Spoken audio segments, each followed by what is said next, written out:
parole qu'il semble que nous ayons besoin d'entendre régulièrement dans la vie. Parce qu'il y a autour de nous, et peut-être plus dans notre génération que dans beaucoup d'autres auparavant, il y a beaucoup de raisons de craindre. Vous entendrez, c'était au futur dans le passé, vous entendrez des guerres, vous entendrez parler de guerre et de bruit de guerre. Il y aura des tremblements de terre, des famines, des choses comme ça, des bouleversements terribles. Et ce qui est toujours arrivé n'est jamais arrivé autant que maintenant. Et si autour de nous, nous avons des choses qui peuvent nous inspirer la crainte, il y a au-dedans de nos cœurs et au-dedans de l'Église un Seigneur parfait qui s'approche encore de nous et qui dit « Je suis au courant de tout ». C'est pourquoi je l'avais annoncé depuis longtemps. Et cependant, alors que je suis bien sensible à tout ce qui se passe, à toute la misère sur cette terre, alors que chaque auteur ou sentiment de violence, de haine et toutes ces choses-là me répulsent, je te dis, mon enfant, ne crains point. J'ai voulu contrôler et je constate effectivement que ne crains point est une constante depuis la Genèse jusqu'à l'Apocalypse. D'un bout à l'autre de la Bible, Dieu dit beaucoup de choses et il grandit, disons, il nous fait grandir dans la révélation de sa personne. Mais à ceux qui ne connaissent que peu Dieu dans la Genèse, à ceux qui le connaissent après la révélation encore de l'Apocalypse, il dit, et il dit encore, ne crains point. Ne crains point. Il ne faudrait surtout pas que tu ailles dans la crainte. Ne crains point. Et lorsque Dieu, puisque dans l'Ancien Testament, on a d'autres citations, lorsque Dieu dit « ne crains point », notamment dans l'Ancien Testament, il y a toujours « ne crains point » et des mots qui suivent. Non pas des mots comme on aime bien entendre, parce que tout va bien aller, ça va bien se passer, ce sont des mots rassurants, mais en réalité, les personnes bien pensantes qui vous disent « tout va bien se passer » ne savent pas si ça va bien se passer. C'est peut-être un peu ça la vérité. Et le Seigneur ne dit pas « ne crains point » parce que tout va bien se passer, ça va aller comme des roulettes. Sors la voile, le vent va te conduire tout seul dans la bonne direction, tu vas voir. Mais il dit « ne crains point car je ». Alors après « je », ça change. Mais « ne crains point car je » ou « car l'Éternel ton Dieu ». Et la seule raison pour laquelle nous pouvons ce soir être encouragés par Dieu à ne pas craindre, c'est parce qu'il est. Il est. Et non pas parce que nous sommes. Parce qu'il est tellement bon qu'il sait nous protéger même quand on est très mauvais. Même quand on ne comprend pas. Même quand on tremble pour la 30e fois devant les mêmes ennemis, il est. Et parce qu'il est, il ose nous dire, malgré tout ce que tu as pu entendre aujourd'hui, malgré tout ce que tu as entendu à la télé, à la radio, je ne sais quoi, dans l'entreprise, comme quoi l'entreprise va bientôt fermer, et je ne sais quoi encore. Ne crains point, car au-dessus de tout ça, je. Oh, alléluia. Merci Seigneur d'être. On pourrait presque s'arrêter là. Merci d'être, Seigneur. D'exister. L'Éternel apparut à Abraham, non, c'est à la descendance d'Abraham, je suis allé trop vite, Genèse 26, 24. Il lui apparut dans la nuit et il dit « Je suis le Dieu d'Abraham, ton père. Ne crains point, car je suis avec toi. » C'est tout, Seigneur, et tu ne me dis rien pour mon avenir, tu ne me précises pas d'où vont venir les ennemis, où vont être les pièges, les pots de banane sur lesquels il ne faut pas que je marche. Tu ne me dis rien? Non, ne crains rien. Parce que je suis le Dieu qui était déjà là avant ton père, et maintenant, je suis avec toi. En Jésus, Dieu est avec nous, uniquement en Jésus. Et j'espère qu'ici, personne n'essaye de gagner la présence de Dieu par ses œuvres ou par sa qualité de vie chrétienne ou autre. Bien sûr, en retour de l'œuvre de Jésus, nous voulons lui offrir ce dont il est digne, le meilleur, mais nous ne pouvons jamais nous approcher de lui autrement que par le nom de Jésus. Et ça ne sera jamais par nos mérites, même après 120 ans de vie chrétienne, si ça existe encore. Nombre 21, 34, l'Éternel dit à Moïse, ne les crains point. Alors là, c'est intéressant, ne le crains point, c'est le roi de Basan qui vient faire la guerre à Moïse. Ne le crains point, car Et j'ai décidé quelque chose, là, pendant que toi tu t'inquiétais, j'ai décidé que je le livrerai entre tes mains. Voilà. Alors ne crains point, car j'ai pris des décisions, j'ai décidé certaines choses. Alors toi, Moïse, ne crains point. Pourquoi ne crains point? Pourquoi est-ce si important au point qu'on retrouve cette expression du début à la fin de la Bible? Parce que je voudrais vous le dire alors que j'ai pu le dire à plusieurs dans des cœurs à cœur que nous avons pu avoir. Parce que la crainte, c'est de l'anti-foi. La crainte, c'est de l'anti-foi. La foi honore Dieu, la crainte fait l'inverse. La foi, voilà en quoi elle est de l'anti-foi. La crainte, la foi, elle, lorsque vous avez foi, permet au bras de Dieu de se mouvoir et d'agir dans votre cœur, dans votre vie, dans vos pensées, dans vos affections, dans votre famille, etc. C'est le passage par lequel le bras de Dieu peut passer pour agir dans votre univers. La crainte, c'est de l'anti-foi parce que c'est le passage par lequel la main de l'ennemi peut passer pour mettre de l'agitation, du trouble, de la destruction, de la désunion, etc. dans vos pensées, dans vos familles, dans tout ce que vous voulez. La crainte, c'est de l'anti-foi. Si la foi ouvre l'accès à Dieu dans nos cœurs, la crainte rend beaucoup plus facile l'accomplissement des projets de destruction du diable dans nos vies. Je ne dis pas que lorsque nous craignons, nous sommes possédés. Soyons clairs, soyons très clairs. Mais je dis qu'à chaque fois que nous craignons, nous facilitons l'accomplissement des projets destructeurs du diable dans nos vies. Pourquoi ne crains point? Seigneur, pourquoi? Parce que la crainte, c'est de l'anti-foi. Ça empêche le plan de Dieu de s'accomplir et ça facilite l'accomplissement du plan du diable. C'est pourquoi, en différentes occasions, mécontentons-nous de la Genèse, par exemple, avant de pouvoir amener le premier couple dans le péché, le diable a dû amener là où il y avait une sérénité totale et une confiance totale en Dieu. Le diable a dû amener avec sa langue de serpent de la crainte. Et si ce n'était pas si simple que ça? Et si celui que tu tiens pour quelqu'un de bienveillant était finalement en train de te cacher, de t'empêcher d'avoir accès à la pleine dimension de ce que tu pourrais être? Et si, et vous entendez dans et si, et si. Et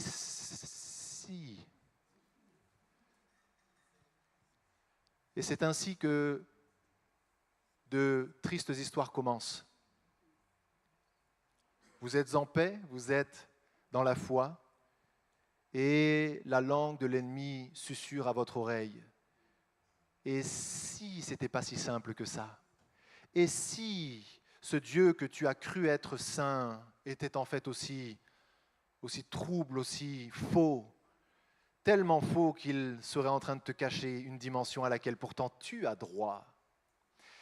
Et c'est comme ça que lorsqu'on voit dans la Bible à plusieurs reprises les plans de l'ennemi s'accomplir, si vous regardez, il y a souvent une phase d'introduction, un travail préparatoire. Et le travail préparatoire consiste à saper la paix, la confiance et la foi. Et à partir de là, puisque la crainte est une anti-foi, là où Dieu pouvait agir, Dieu ne peut plus agir, mais maintenant l'œuvre du diable arrive à se faire.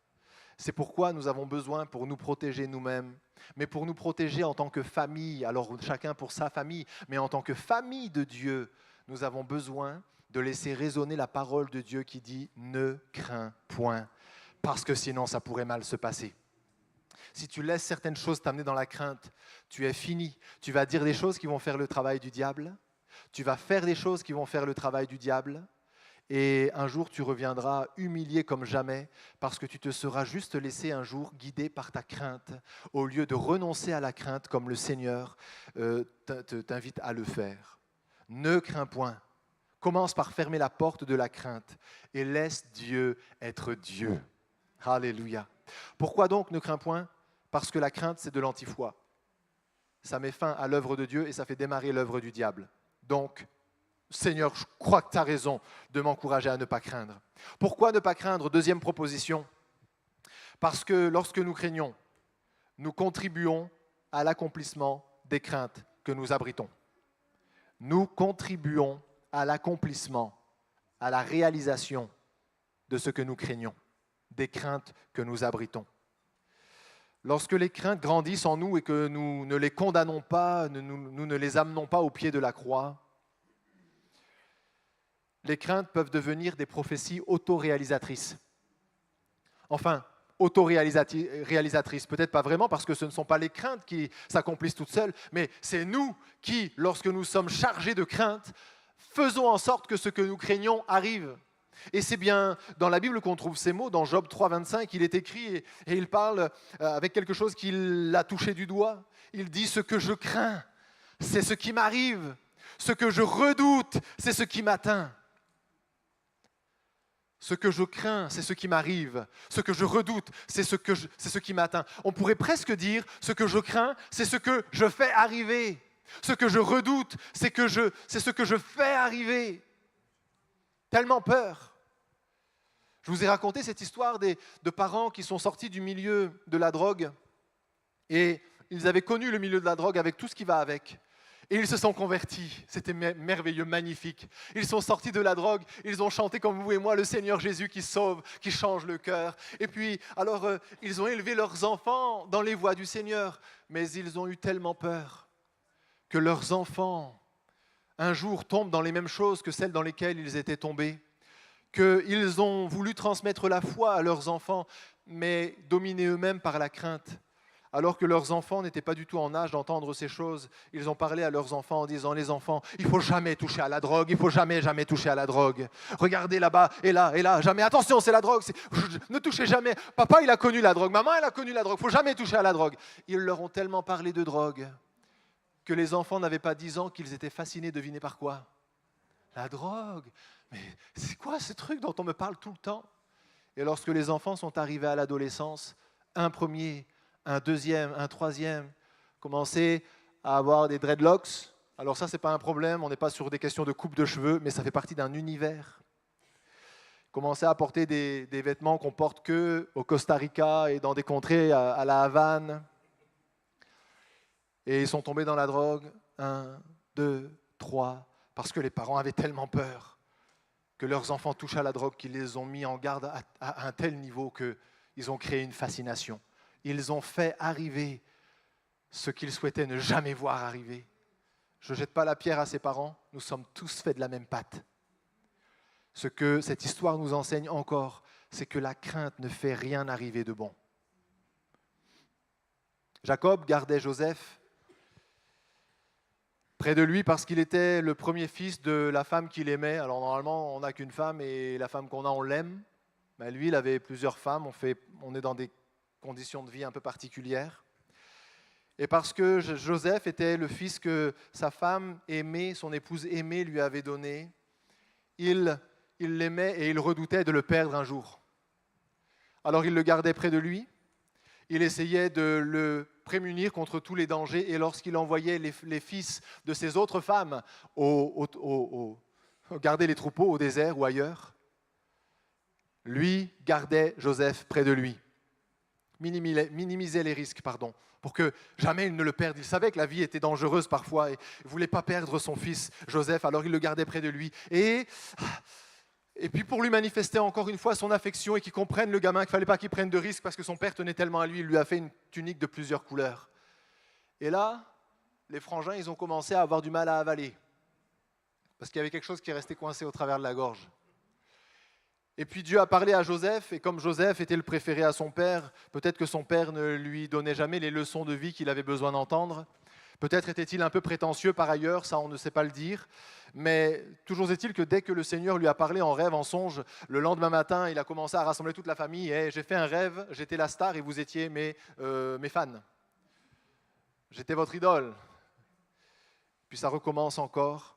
Et là, c'est trop. Et un jour, le père, qui craint toujours de perdre son fils bien-aimé, ce qui est mal, ce qui est mal, mais il craint toujours de perdre son fils bien-aimé, il dit « Bon, il faut quand même le laisser sortir un peu. Il est assez grand, il a 17 ans à la louche. Alors, je vais l'envoyer quand même voir ses frères. Allez, fils, je te prends la meilleure mule, le meilleur âne, puis on va faire ça bien. Je te donne un super paquet pique-nique. Regarde, tu peux y aller avec ça. Et puis tu vas aller voir tes frères. Surtout, fais bien attention, tu passes par le chemin que je t'ai dit. Surtout, tu reviens. Surtout, tu parles à personne. Surtout. Et voilà que Joseph part vers ses frères. Mais à force d'avoir craint de perdre son fils bien-aimé, Jacob a installé dans le cœur de tous les frères de Joseph une haine telle envers lui qu'ils vont former le plan de le faire mourir. Et ainsi, ce que Jacob a redouté, il va le faire arriver. Heureusement, nous voyons par l'histoire de Joseph que même lorsque nous sommes défaillants, Même lorsque nous sommes appelés à la foi et que finalement la crainte nous emporte, le Seigneur parvient quand même à écrire son histoire à lui, puisque Joseph va vivre tout ça, mais il finira quand même là où Dieu voulait qu'il finisse, sur le trône d'Égypte, non pas pour régner et pour dominer, mais pour servir et sauver la vie à un peuple nombreux. Et c'est important dans l'Église qu'on ait cette vision-là. Où que nous soyons dans l'Église, nous sommes là pour servir et pour sauver la vie à un peuple nombreux. Amen. Amen. Ce n'est que ça que Dieu fait dans son royaume. Lorsqu'il établit quelqu'un, c'est pour qu'il soit au service de tous et qu'il sauve la vie au plus grand nombre. Et c'est ce qu'il a fait encore avec Joseph. C'est ce qu'il veut faire avec chacun d'entre nous. Lorsque le Seigneur vous établit, parce que votre témoignage est bon, dans un service comme référent, etc., c'est pour servir le plus grand nombre et sauver un peuple nombreux. Dans l'enfance, chez les ados, dans la jeunesse, dans quelque service que ce soit, même dans les services dits pratiques ou techniques. C'est ce que le Seigneur fait.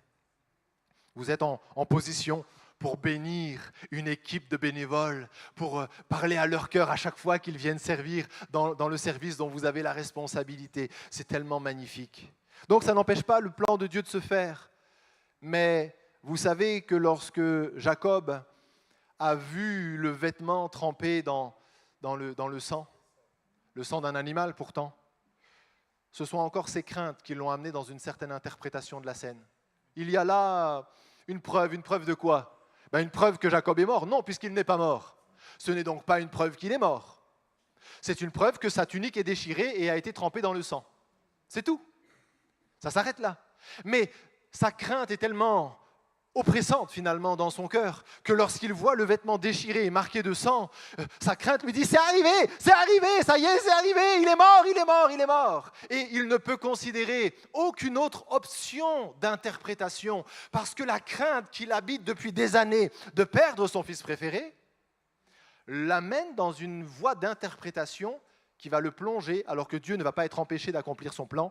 Jacob va être plongé pendant des dizaines d'années dans les larmes, le deuil. Il va devenir un père horrible pour tous ses autres fils, parce qu'il va leur témoigner tous les jours de sa vie qu'il n'en a rien à faire des autres. Et que le seul qui conteste est Joseph, et il est mort maintenant. Et vous ? Et il va vivre comme ça, et quand on va le questionner, il parlera de jours de sa vie qui ont été mauvais et difficiles. Il va parler de laisser ses cheveux ensanglantés descendre dans le séjour des morts. Son projet de vie, ça va être de mourir pour rejoindre son fils alors qu'il n'est pas mort. Tout ça est dû à la crainte qui dominait dans son esprit. Pourquoi ne crains point ? Parce que lorsque nous laissons la crainte l'emporter sur la foi, nous accomplissons nous-mêmes ce que nous disons redouter. Pourquoi ne crains point ? Parce que le véritable enjeu est ailleurs. Ce n'est pas parce qu'on craint une chose que tout d'un coup, on favorise le bon déroulement des choses. Pas du tout. Le véritable enjeu est ailleurs. Luc 12, 4. Jésus parle. Et il dit, je vous dis, à vous qui êtes mes amis, ne craignez pas ceux qui tuent le corps et qui après cela ne peuvent rien faire de plus. Je vous montrerai qui vous devez craindre. Luc 12, 5. Je vous montrerai qui vous devez craindre. Craignez celui qui, après avoir tué, a le pouvoir de jeter dans la géhenne. Oui, je vous le dis, c'est lui que vous devez craindre. Pourquoi ne crains pas ? Parce que tu ne peux pas craindre les deux. Et Jésus dit, il faut que vous arrêtiez de craindre une dimension pour craindre celui qui est vraiment digne d'être craint. Nous, on va avoir peur des hommes parce que, c'est vrai, ils peuvent nous enlever notre emploi. Ils peuvent nous briser notre réputation, par exemple. Ils peuvent nous causer bien des problèmes, c'est sûr. Mais le Seigneur nous dit, ne crains pas. Ne crains pas. Parce que le pouvoir de toutes ces choses ou de toutes ces personnes n'est jamais que très limité vis-à-vis de toi et Dieu peut intervenir. Par contre, il y a une personne avec laquelle tu ne devrais jamais être fâché. Jamais, jamais, jamais. C'est celui qui a le pouvoir de te retirer ses bénédictions ici-bas, mais en plus de t'aiguiller vers le feu éternel après ta mort. C'est lui que tu devrais craindre. Alors pourquoi ne crains pas ? Parce que ce n'est pas là que ça se passe. Les hommes peuvent, mais non, en réalité, les hommes ne peuvent pas. La maladie peut, oui, dans une certaine mesure, jusqu'à ce que le Seigneur dise « stop ». Mais la réalité, c'est qu'un seul est digne de notre crainte, mais vous comprenez ainsi de quelle crainte on parle. je crains de perdre ta bénédiction, Seigneur, je crains de perdre ta faveur. Je ne veux pas perdre ta faveur parce que tu es trop important pour moi. Un seul est digne d'être craint. Il est le Seigneur des seigneurs, le roi des rois. Alléluia. Et il nous a aimés jusqu'au bout, à la croix du calvaire. Le véritable enjeu est ailleurs. On n'est pas en train de dire que la vie n'est pas parfois difficile. J'ai appris ce matin que le petit-fils d'un collègue pasteur, 17 ans, dans la fraîcheur de la vie, intelligent, bien dans sa peau, bien dans sa famille, il s'est uniquement pas réveillé. On a dit, mais la porte n'est pas ouverte, il faut qu'il parte pour sa journée. On est allé le réveiller et il était là, dans son lit, mais sans vie. Son corps était là, mais terriblement raide. On est encore dans cette vie où il arrive des choses très difficiles. Mais le Seigneur qui sait tout ce qui peut arriver, tenant toutes choses dans sa main, dit quand même, ne crains point. Ne crains point. Parce que ce n'est pas là que se trouvent les vrais enjeux. L'enjeu est ailleurs. L'enjeu, c'est d'avoir Dieu avec toi toujours. Car quand bien même tu traverserais la vallée de l'ombre de la mort, tu ne craindrais rien s'il était avec toi. Mais sera-t-il avec toi? Sera-t-il avec toi? Il faut que nous fassions notre part, sachant que tout vient du nom de Jésus et de l'œuvre de Jésus. Mais il faut que nous fassions notre part pour qu'il soit avec nous, même si nous devons passer par la vallée de l'ombre de la mort ou autre chose. Ne crains point, parce que le véritable enjeu est ailleurs. Avons-nous besoin d'aller plus loin? Je ne suis pas sûr. On va s'arrêter là. Parce qu'on a compris qu'il ne faut pas craindre. C'est vrai? Pour ne pas craindre, parfois il faut faire taire certaines voix dans nos cœurs. Pour ne pas craindre, il faut arrêter de regarder certaines choses. Parce que les craintes se nourrissent toujours de quelque chose. Pour ne pas craindre, il faut arrêter d'ouvrir ses oreilles à certaines paroles, à certaines nouvelles. On n'est pas sans puissance. La crainte, comme la foi vient de ce qu'on entend lorsque la parole de Christ est prêchée. C'est ça, hein? La foi vient donc de quelque part. Eh bien, la crainte vient aussi de quelque part. Et on a besoin de fermer certaines sources, de boucher certaines sources. Et ça, il y a un contrôle que nous avons. Par la maîtrise de soi qui est un fruit, une œuvre de l'Esprit en nous, un fruit de l'Esprit en nous. Nous pouvons dire, Seigneur, mon téléphone, ça suffit.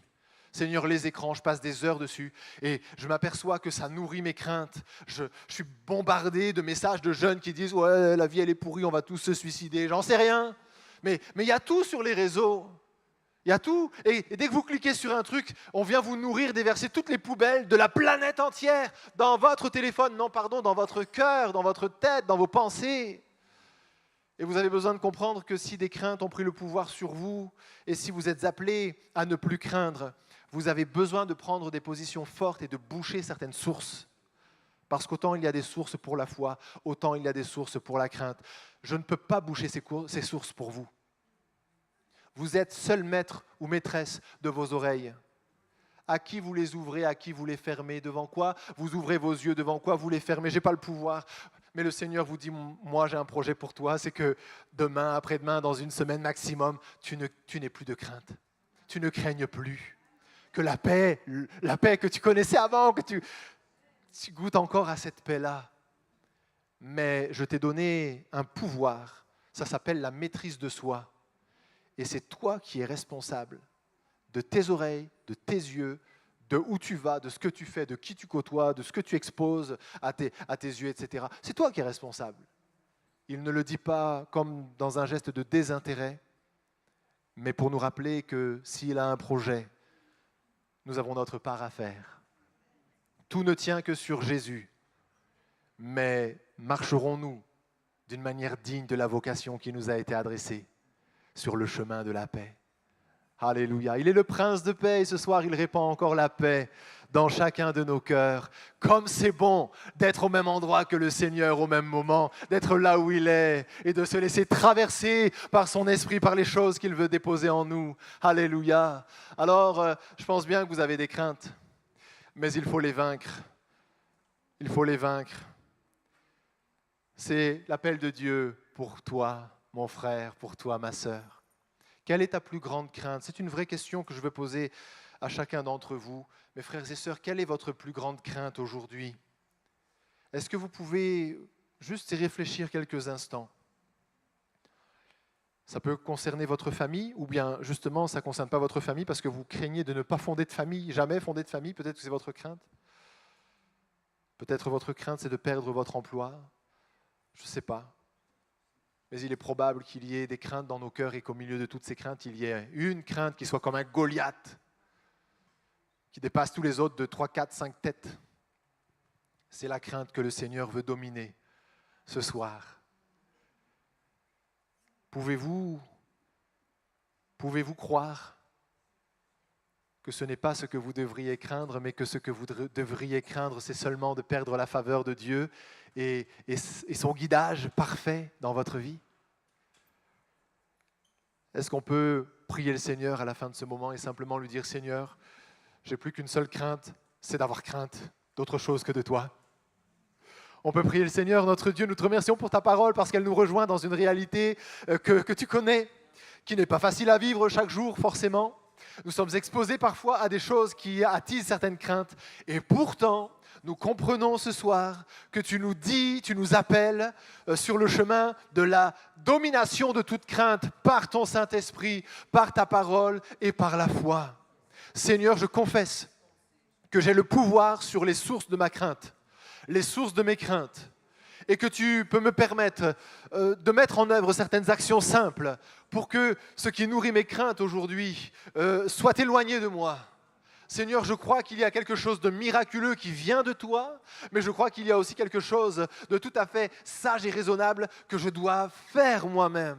Je te prie d'aider mes frères et sœurs à faire leur part, à boucher certaines sources.